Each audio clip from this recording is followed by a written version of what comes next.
Day one of the draft is over. I don't know who asked Adam Silver to split into 2 days, but hey. And it was a bit of a interesting one for Sixers fans, whether they were going to trade the pick. And Adam Silver pump faked us when he said, we have a trade to announce, and it had nothing to do with Philly, but whatever. But the actual pick itself divides opinion among Sixers fans. The pick was Jared McCain, if you didn't know. And I'm on probably the positive side of it because beforehand, he had an idea that it could have been Jared McCain. But a lot of Sixer fans wanted a wing that could help. A name that was thrown around a lot was Tristan da Silva, or even surprisingly, when Dalton Connect for some reason fell in your lap at 16 when he could have gone as high as 8, 9, or 10, you're thinking, wow, spent multiple years in college, polished player, can help us right now, great floor spacer, no-brainer. But they did not go down that road. That road, sorry. They decided to opt for the younger Jared McCain, who's a 6'2 guard. And I'm not opposed to it. For the pure reason that I don't know what Daryl Morey's going to do trade-wise in the free agency market, but a lot of the targets he seems to have are in the wing department. So I believe that's going to be an area which is going to be filled by guys you sign in free agency. I feel like the logic here is that Jared McCain is a guy who has a lot of upside and right now has a lot of ability. There's two things I want to remind you of, because I like to go off what Sixers fans are saying or what our logic is. Not mine, but just in general. When the Malik Monk report came out like a month ago, everyone was like, oh, yes, great. We need a good scorer like Malik Monk off the bench, or a sixth man who can plug in sometimes, more consistent scorer than DeAnthony Melton, short creator. Oh my gosh, it reminds us of when we had Seth Curry. Well, guess what? At your lap, you had Jared McCain. Jared McCain is a guy who I eerily compare his skill set with Seth Curry. Great shooter. Gets to his spots from the mid-range, doesn't take too many dribbles, high IQ'd, but he plays so hard defensively. He's a guy defensively under Nick Nurse who can generally be phenomenal in the sense that you look at how Nick Nurse has done with a guy like Fred VanVleet defensively or Gary Trent Jr.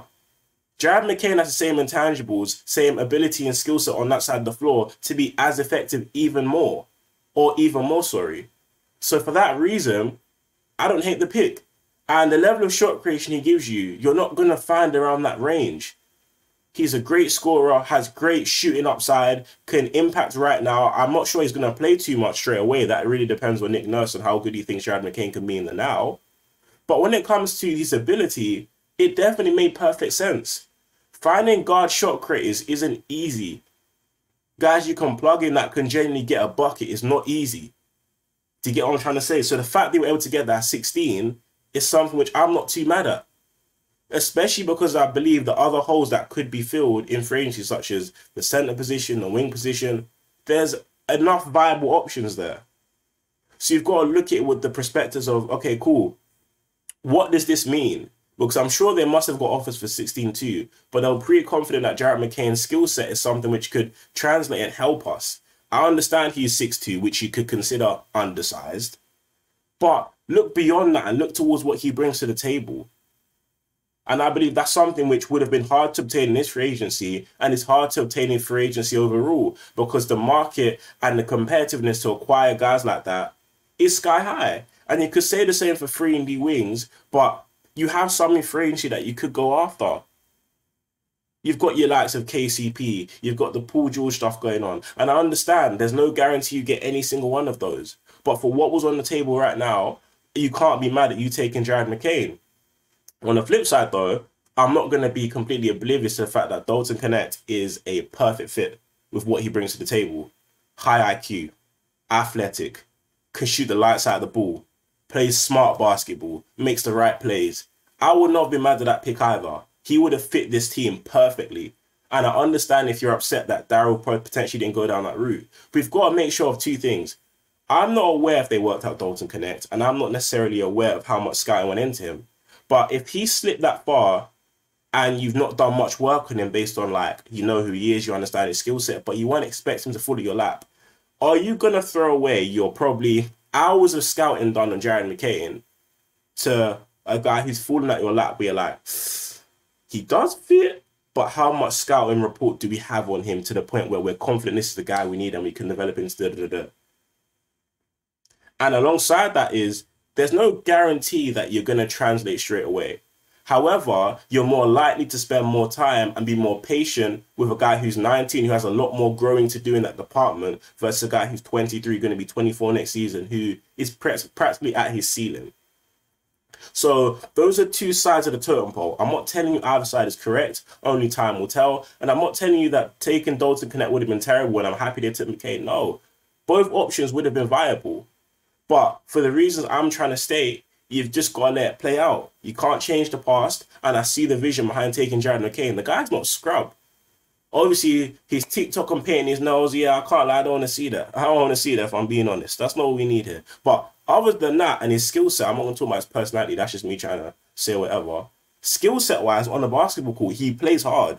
The guy is not soft. I know you want to power that notion because he does all these TikTok dances and paints his nails. But no, the guy plays hard. He's a scrappy defender. And he's a guy who, in my opinion, is going to give you 110%. If you love off guys like DeAnthony Melton for giving you effort, giving you hustle, you're going to love Jared McCain because he's DeAnthony Melton with an offensive skill set. This guy can actually play. He's not going to smoke wide open layups. He's a skilled scorer with a lot of upside.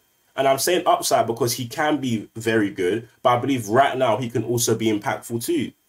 And I feel like that was the logic behind taking a guy like Jared. So realistically speaking, I understand why you might be a bit on edge. You might not be too happy that you took another guard. But then again, I'm not too mad. I just love the way the Sixers are just such a funny organization. A couple years ago, when we needed guards, you were just taking bigs and wings. 90 wings, you're taking guards. It doesn't make sense. But overall, the pick wasn't too bad. I'm interested to see what they do in the second round because a lot of trades could be made then. You know, who you're going to take in at 41, who knows? But it really does depend on what Daryl Morey sees and what his ambition is. Because every player you do take on the board right now is in into your cap flexibility and cap space. By this point, who the hell are we going to get? Because OG's gone off the board. Paul George might opt in and sign and trade. So I don't know what Daryl was doing, but you better do something. But overall, I believe with Jared McCain's skill set, his ability to shoot 40% from three, and his overall just dedication to get better, his work ethic is what leads me to believe this is going to be a good pick. And I'm not going to be too, oh my days, right off the bat. Give it time, and I believe he can be someone who can be very, very beneficial for this team.